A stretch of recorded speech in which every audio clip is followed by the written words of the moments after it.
welcome to the Smith & Jones book. Yeah, indeed. We've got some marvellous stuff for you tonight. Many of the featured sketches here go way back to the early 80s, and of course some of you watching probably weren't even born then. Well, Ant and Dec weren't even born then. Dec was an ant. We'd like you to come back with us now to the early 80s, when broadcasting was a completely different world. Yeah. A bloke called Terry Wogan was on the radio. A comedian called Bruce Forsyth was on every Saturday night. And someone called Michael Parkinson was king of the chat shows. Oh, God. It's hard to imagine, isn't it? Impossible.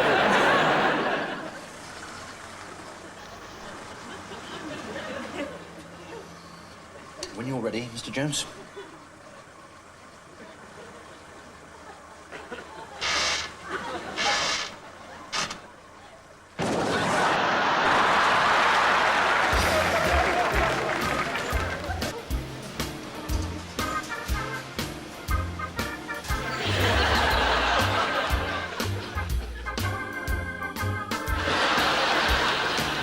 I didn't have the moustache then.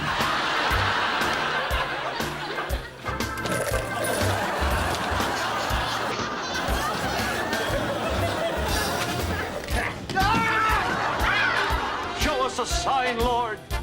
A simple sign. Yeah, go on. All right. How's that? Nah, it's as dead as a doornail.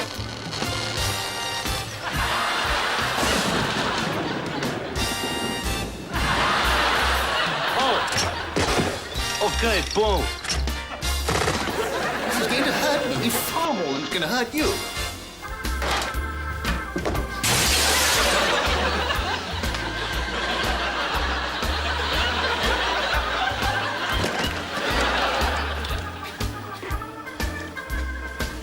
Is this your car, sir? Oh, God. Yeah. Oh, I'm so sorry.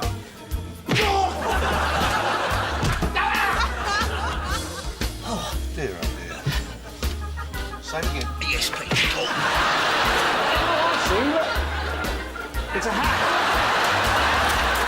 So it's open, is it? Yes. But just like that, you're going to walk out with that man? Mrs. Roger.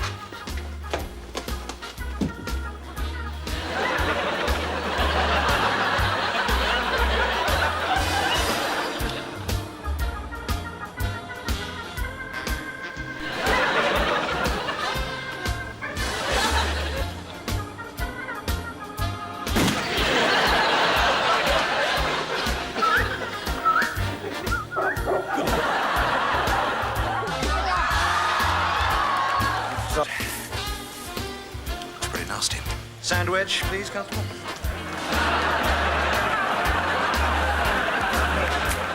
I'm sorry I'm late. I was tied up. I mean,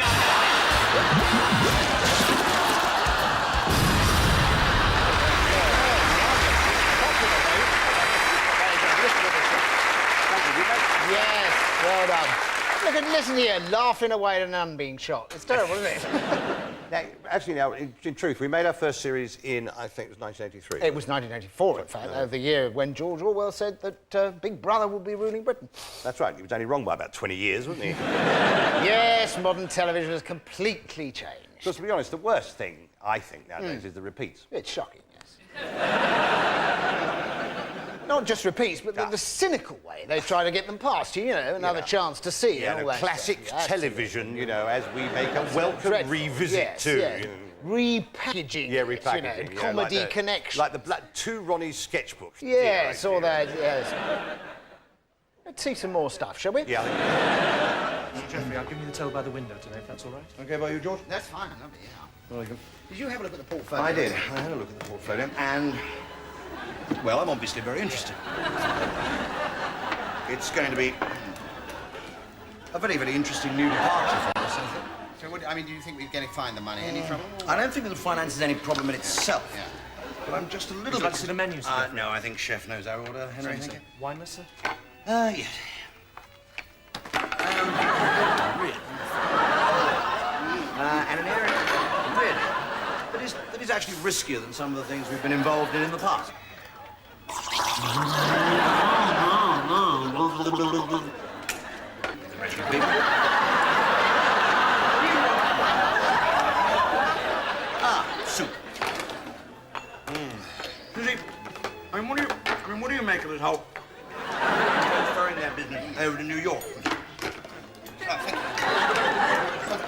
basically. They're not all of the sort of people who get worried for one reason or another.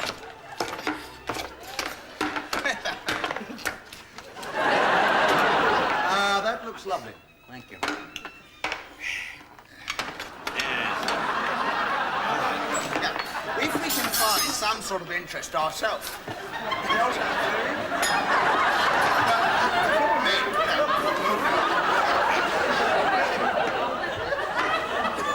The real question. The real question is whether we can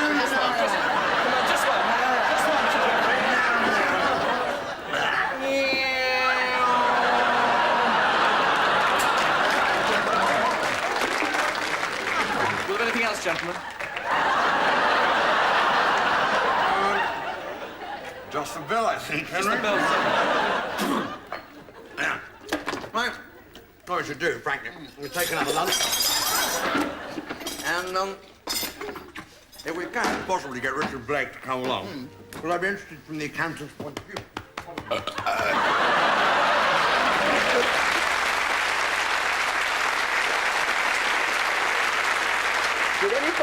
Did anybody here, other than me, spot that very odd expression on Griff's face while we were doing that sketch? My character was being sort of childish, No. I think we could all clearly see what was going on there, Griff. You were, in fact, breaking, I think, one of the cardinal rules of comedy, which is, basically, I think that you actually were finding something rather amusing there. Mel, in all seriousness, I can only say, I worked with you for 15 years, I think, together, and I just want to honestly say I never found anything you did in the slightest bit funny in any way. Fair enough. Well, No, wait. Generally, professional discipline, I think, kept under control. But on this occasion, I must admit that I did find the sight of you throwing all that food about very, very funny. No, well, fair enough. Because that was your own suit, wasn't it? Yeah. Ruined it was.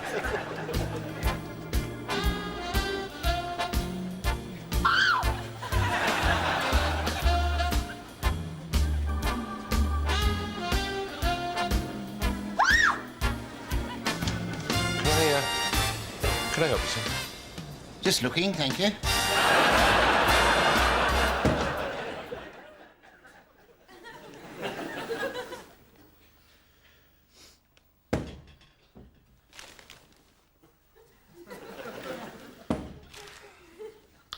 Haven't you put the cat flap in the new door yet? Morning, sir. Can I just give you this?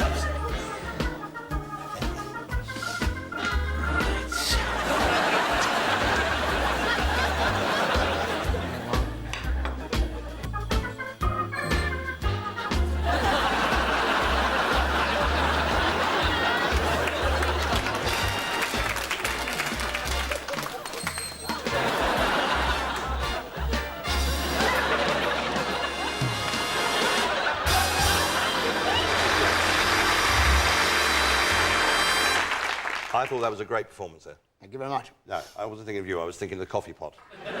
It was a fantastic performance by a coffee pot. Brilliant. Yeah, just amazing. Actually, while we were making the programme, we had terrific support from all the prop makers. In order to make that prop, in fact, you see, they built the whole of the kitchen tabletop, and then the actual thing disappeared into the kitchen tabletop, you see. That's what made it so clever, but they were terrific. They could do... Remember the bomb in the loo? I think we saw that earlier on with the fake poo, which went everywhere. That was terrific. Cars falling from the sky, gigantic condom hats, poodle kites. Like like spending a weekend with Elton John, wasn't it? Yes.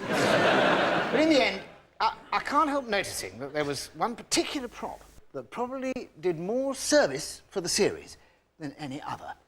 And that was the humble pair of glasses. Hello. Welcome to Swiss News. Let's go over first to Martin at the clock desk. Thank you, Peter. More excitement in the clock world tonight with news of an amazing new development in Swiss clock design. This is a day hand which can be added to conventional clocks and goes round once a day.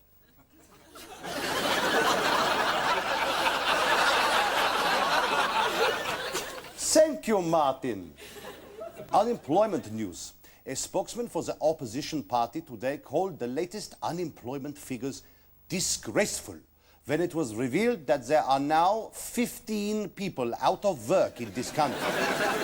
He added that if things go on this way, soon there will be 16 people out of work. Now over to Martin at the chocolate desk. Thank you, Peter. A man in Bern was sick today when he ate too much chocolate. He later commented, "I have no regret. Swiss chocolate is amongst the finest in the world." That's so very true, Martin. After the break, the Swiss Army will be unveiling a new blade for their knife. And Martin will have exciting news from the cheese desk. Don't touch that dial. How long have we been friends now? Oh dear, oh, cool. Long time, I should think, yeah. Yeah. Of course, we've had our ups and downs, obviously. I mean, there was that time when we weren't talking, you know. Yeah, the 80s.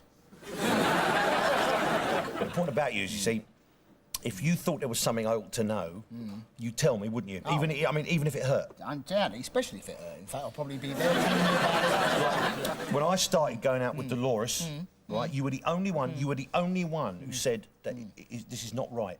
That's right. Well, mind you, she was my wife, wasn't she? So I've always known that you'd be honest with me. You'd never avoid telling me something I ought to know, would you? No, I wouldn't. No. I'm worried that I'm no longer attractive to women.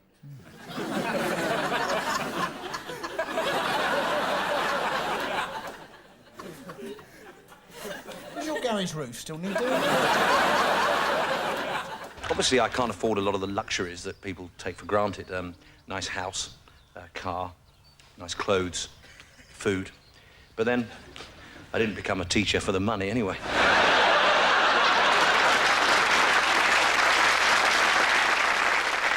I had a bit of a traumatic evening recently, see? What happened?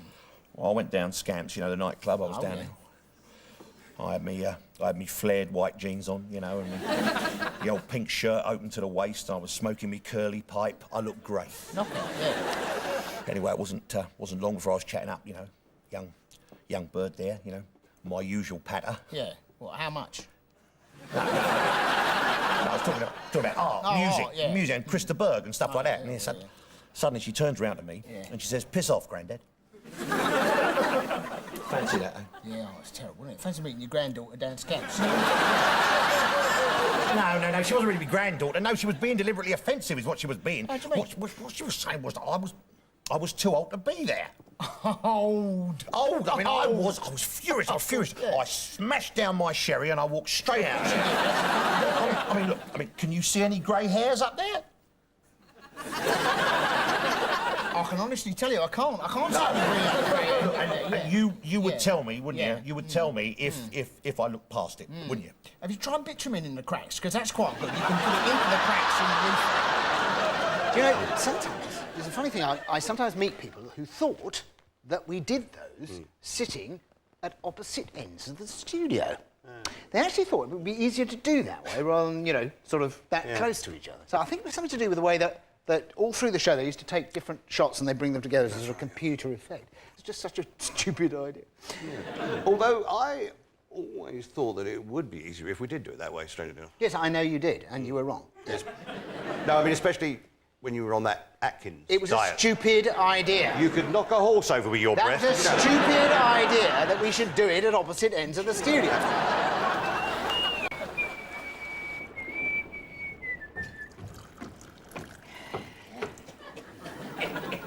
Did you get the light switched on there, Fraser? Hey, all passing ships will be safe in these waters tonight.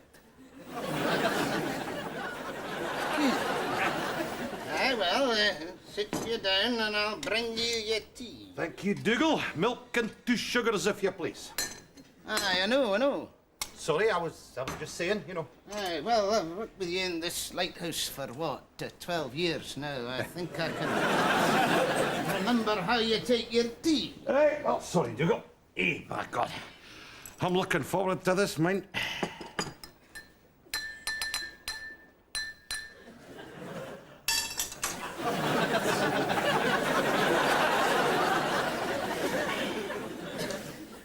have to do that?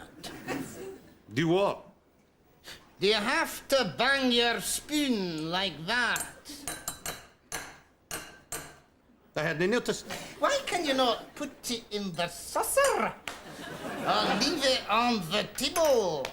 Or stick it up your hooter for Well, I'm very, very sorry, Dougal. No, Fraser, no offence. But you're in danger, if you don't mind me saying so, of becoming a wee bit predictable. Oh, am I? Aye. For example, every time you come down from setting the light, you always say, all passing ships will be safe in these waters tonight. Well, what about you then? What about me? Who always whistles EastEnders when he's making the tea? Well, it's nae me. I bet you were whistling it tonight while I was doing the light. I was nae. Hey, you always scratch your chin when you're fibbing. I do not. You do! You're doing it now! What? Well, I have a wee facial irritation. That's what Oh, I have. shut up, Dougal, and have a biscuit, will you? Don't do that! Bloody what? Don't open the biscuits from the middle hole. But I always do that! Aye, I've noticed. And it always makes crumbs. Oh, well, pardonnez-moi. And if there's one thing I can't stand, it's unnecessary mess. Don't you start pretending you know exactly what I'm gonna do and say all the time. But I do. I know exactly what you're going to do and say all the time. Oh, aye, well, I know exactly what you're gonna do and say all the time. Oh, really? Aye, like I knew you were gonna say, oh, really, then. Right, let's write down on a piece of paper exactly what we think the other's going to say next.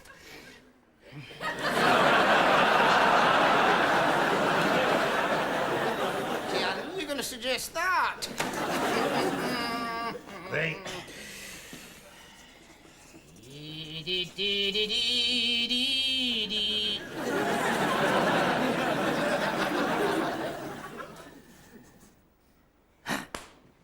Go on then. Show me yours first. Right, that's it. Right, now you'll go into the knife drawer. You'll open the drawer, you'll pull out the biggest bread knife you can find, and you'll shout, God damn your eyes, Fraser McFadgen! And then you'll run over here shouting, if you don't shut your gob, Fraser, I'll kill you! I've got it! My witness! And then you'll run me through with the bread knife.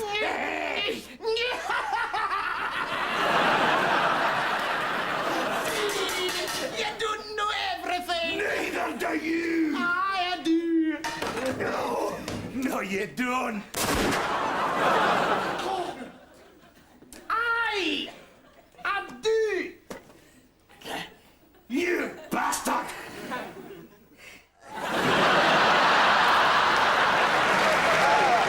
What about that? What a masterpiece of underplaying that was. It's a sketch called The Predictable Lighthouse Keeper. Yeah, I knew you were going to say that. Yeah, I know, yeah. Well, it's written on the autocue, isn't it? Not much. So, what part of Scotland were ye from Where there? did I come from? I came Yes. from Billy Connollyshire. And what about you? Stanley Baxtershire. Yes. Yeah. Can I just say, I do. Can I just say Yeah. that I'm sure you can have a go. I do- Go on.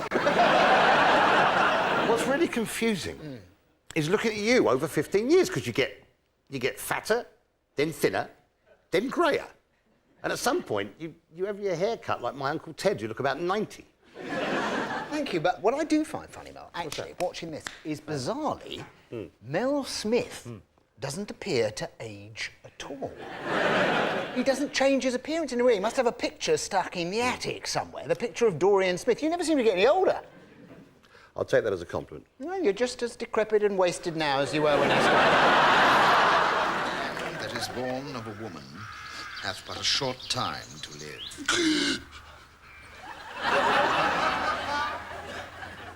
He fleeth, as it were a shadow, and never continueth in one step.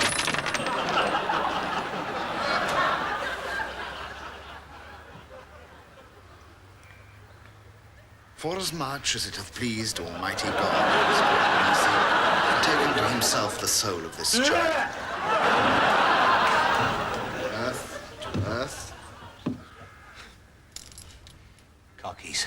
Ashes to ashes. Dust to dust.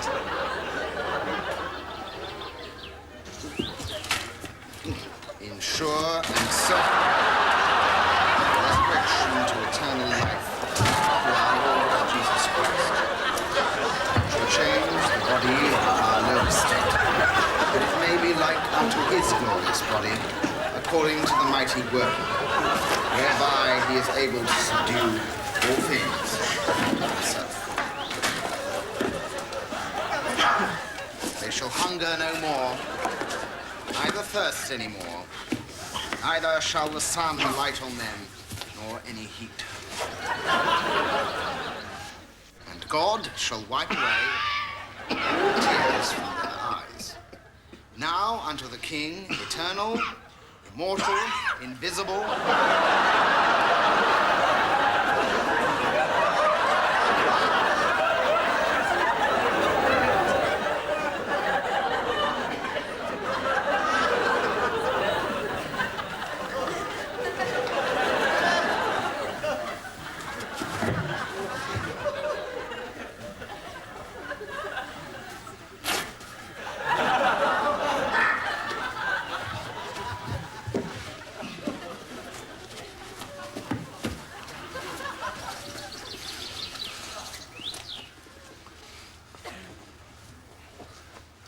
The only wise God, the honor, and glory, forever and ever. Is there something wrong with your teeth? What's the problem then? These aren't my teeth.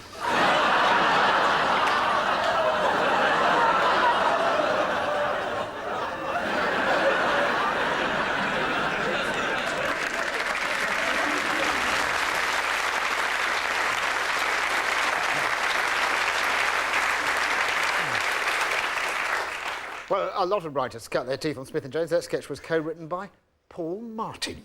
The Paul Martin? He later changed his name to Paul Merton. Who's he? We had Clive Anderson, Rory McGrath, David Baddiel, Hugh Grant wrote for us. Hugh Grant. But it's absolutely Hugh Grant wrote for us. Actually, Has anybody ever told you, in fact, that you look a little bit like Hugh Grant's extremely ugly older brother? Well, not in so many words, no. No, but if he ever wants an older, fatter, uglier brother, you know, well, he could send for you. You know? Yes, he could. 4 weddings and my ugly older brother actor. Yes. Well, what a pity Orson Welles is dead. It's just that, like, I'm going to get married again, you know. What, is that... Why is that, then? Because I'm lonely, mate. Oh, I'm lonely. no, well, you're not lonely, are you? I am. I'm lonely. I think I need a boon companion, you know, a brick in my wall. I see. A rock to my lighthouse. That's right. Somebody who I can share the joys and tribulations of as we go along life's long highway. Yeah. But I mean, where would you ever find a wife like that? Well, you can buy them in the Philippines, apparently. Well, where did you find out about this, then? I saw an advert. Did you? Yeah. Where? In the Exchange and Mart. Yeah. In the back, just after the exotic pets and domestic goods section. Yeah. Yeah. Oh, but do you think this is wise? I mean, it sounds a bit like sort of like the old slavery, doesn't it? Something like that, doesn't it? What you've got to understand is that over there in the Philippines, they have a terrible life. Today? A terrible life of poverty and squalor and like absolutely lousy sort of nutrition and health care and housing. Right, so like she'll be at home in Peckham then? Well, look. Yeah. A woman would come over here and marry anybody who would put a decent roof over her head. Oh, right. But you're not going to get your roof fixed, are you? Well, I'm thinking about Oh, it. right. Well, is that serious? Yes. Do you think you'll be able to find Miss Right, then? Miss Wong, actually. Tell me, what happened to Miss Wong, then? Well, we had a blissful 6 months. Blissful. I'd come home from work, you know, my dinner would be warming on the fire, my pipe would be in the oven, And my slippers are down there stuffed full of tobacco. So you never quite conquered the language difference? Not really, no. Did she look anything like her picture, though? Well, now that you say she.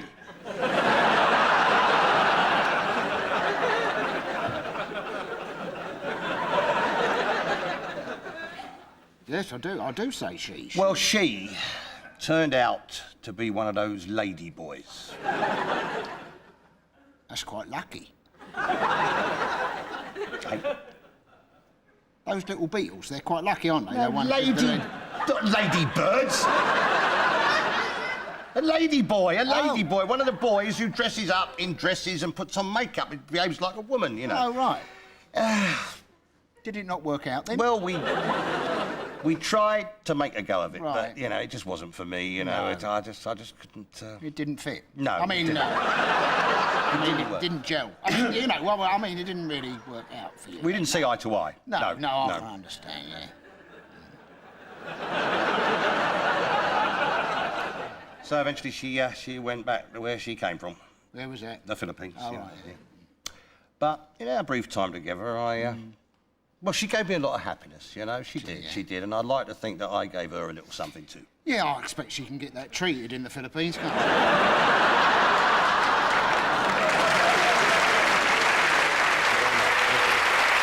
There we are. That's it for tonight. Next week, Mel Smith, The Wilderness Years. You know, say, I think people watching those shows, I don't think they realised how hard we actually worked, you know. Well, that was lucky anyway. Yeah, it was. Thanks for coming. Thank Good you very night. much. Good night.